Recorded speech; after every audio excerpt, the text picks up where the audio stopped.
রাতের আধারে যারা সিজদাতে রয়, দু চোখের অশ্রুতে নদী যেন বয়, চলনার হাতছানি যত আসুক, চলনার হাতছানি যত আসুক, পেছনে ফিরেও তাকায় না।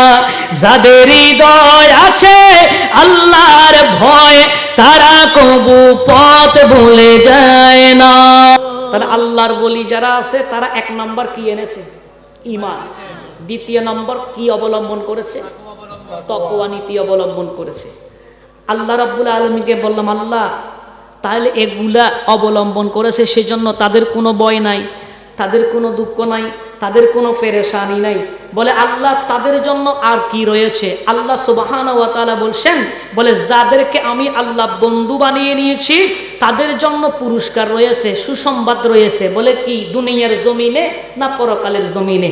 আল্লাহ রাব্বুল আলামিন বলছেন, ও আমার বান্দারা শোনো, সূরা ইউনূসের 64 নম্বর আয়াতে আল্লাহ সুবহানাহু ওয়া তাআলা বলছেন, লাহুমুল বুশরা ফিল হায়াতিদ দুনিয়া ওয়া ফিল আখিরাহ। জোরে বলি সুবহান। বলে ও আমার বান্দারা শোনো, তাদের জন্য সুসংবাদ দুনিয়ার জমিনেও এবং পরকালের জমিনেও। জোরে বলেন না সুবহানাল্লাহ। এরা কার বন্ধু? এই পুরস্কারের সুসংবাদ দিয়েছেন কে? আল্লাহ। আরো জোরে বলেন না, কে দিয়েছেন? তো আল্লাহ রাব্বুল আলামিনের পরে বলছেন, লা তাবদীলা লিকালিমাতিল্লাহ। আল্লাহ বলছেন, বন্ধুরা শোনো, আমি আল্লাহ যা বলেছি, আমি আল্লাহ যে কথাগুলো বলেছি, যে পুরস্কারের কথা বললাম, যে সুসংবাদ আমি আল্লাহ দিয়েছি, আমার এই কথার মধ্যে কোনো পরিবর্তন নাই। কে বলছেন? আল্লাহ। সূরা ইউনূস 64 নম্বর আয়াত। আমার এই কথার মধ্যে কোনো কি নাই? পরিবর্তন নাই। তাহলে এবার আপনারা বলেন, আল্লাহর এটা সংবিধান না বিধান? বিধান। আরো জোরে বলেন না, কি বিধান? আল্লাহ রাব্বুল আলামিন বলেন, যালিকা হুয়াল ফাওজুল আযীম। আল্লাহ বলছেন এটাই হলো মহা সাফল্য। জোরে বলেন সুবহান। তাহলে তাদের জন্য পুরস্কার আছে না নাই? আরো জোরে বলেন, আছে না নাই? এটা দুনিয়ার জমিনেও রয়েছে, পরকালের জমিনেও রয়েছে। সেজন্য আল্লাহর ওলি যারা আছে তাদেরকে মহব্বত করার দরকার আছে না? আরো জোরে বলেন, আছে না? কারণ পৃথিবীর জমিনে যে যাকে ভালোবাসে তাকে টানে। কথা বলেন ঠিক কিনা? আপনি যদি ভালো করে প্রশংসা করেন আপনার বন্ধুর অথবা আপনার যে কোনো আত্মীয় স্বজনের, দেখবেন যে কোথাও গেলে আপনাকে ফোন দিয়ে বলবে, তুই চলে আয়, ঘরের মধ্যে বিরিয়ানি রান্না হয়েছে। কথা বলেন ঠিক কিনা? বলে বাইরে তা কি লাভ নাই, কারণ সে আপনাকে কি করে? ভালোবাসে। আপনিও তাকে কি করেন? ভালোবাসেন। যখন হাসরের ময়দান হবে, সেই ময়দানে যে যার যার মহব্বতের মানুষগুলোকে ধরবে, কেউ যদি আব্দুল কাদের জিলানীকে মহব্বত করে, তাকে বলা হবে যাও আব্দুল কাদের জান্নাতে। বলে যাব না তো আল্লাহ। বলে কেন? বলে আমি যাব না, কারণ যারা আমাকে ভালোবাসে, দুনিয়ার জমিনে ভালোবাসছে, আল্লাহ তাদেরকে দেন, তাদেরকে নিয়ে আমি জান্নাতে যাব।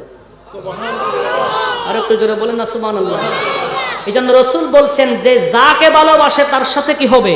হাসর হবে। আরো জোরে বলেন না, কি হবে? হাসর হবে। তো যে যাকে ভালোবাসে তার সাথে হাসর হবে। এই হাসরের ময়দানে যদি আমাদের পাশে আব্দুল কাদের জিলানী থাকে, অথবা আমরা আব্দুল কাদের জিলানী, খাজা গরিব নওয়াজ, আপনার ইমাম শেরে বাংলা, গৌসুল আজম আহমদুল্লাহ মাইজভান্ডারী, এরপরে যদি আপনার বড়লিয়ার আপনি সাবুজুর, এরা যদি থাকে, আমাদের কোনো ভয় আছে? আরো জোরে বলেন না, পেরেশানি আছে, চিন্তা আছে? এরা বলবে, আল্লাহ এরা আমাকে ভালোবাসছে, আমি এদেরকে নিয়ে জান্নাতে যাব। আল্লাহ বলছেন, যখন আমলনামা ডান হাতে পাবে, সাধারণ একজন মানুষ আমলনামা যখন ডান হাতে পাবে, সাথে সাথে সে বলবে, আল্লাহ আমার মা কই, আমার বাবা কই, আমার আত্মীয় স্বজনেরা কই, আমারে ভালোবাসে, এদেরকে দেন, আমি এদেরকে নিয়ে জান্নাতে যাব, না হলে আমি জান্নাতে যাব না। সুবহানাল্লাহ বলে। তো তাদের অবস্থা যদি এরকম হয়, যাদেরকে আল্লাহ দুনিয়ার জমিনে বন্ধু বানিয়ে নিয়েছেন, তাদের অবস্থা কিয়ামতের ময়দানে কি হবে, এটা একমাত্র আল্লাহ জানে। এই জন্য তারাই আপনাকে ধরে ধরে, আপনি যদি তাকে ভালোবেসে থাকেন, খুঁজে খুঁজে আপনাকে ধরে জান্নাতে নিয়ে যাবে। তার মধ্যে অন্যতম আল্লাহর বন্ধু তিনি হচ্ছেন আব্দুল কাদের জিলানী। কথা বলেন ঠিক কিনা? আমি শুধু একটা কথা বললাম, ওনার নাম আব্দুল কাদের জিলানী। এই জন্য আউলি কেরামকে মহব্বত করার দরকার আছে না নাই? আছে। আর একটু জোরে বলেন আছে না নাই? কেন করব? কারণ তারা একমাত্র কাকে বই করে? আল্লাহ। আরো জোরে বলেন না, কাকে বই করে? আল্লাহকে বই করে।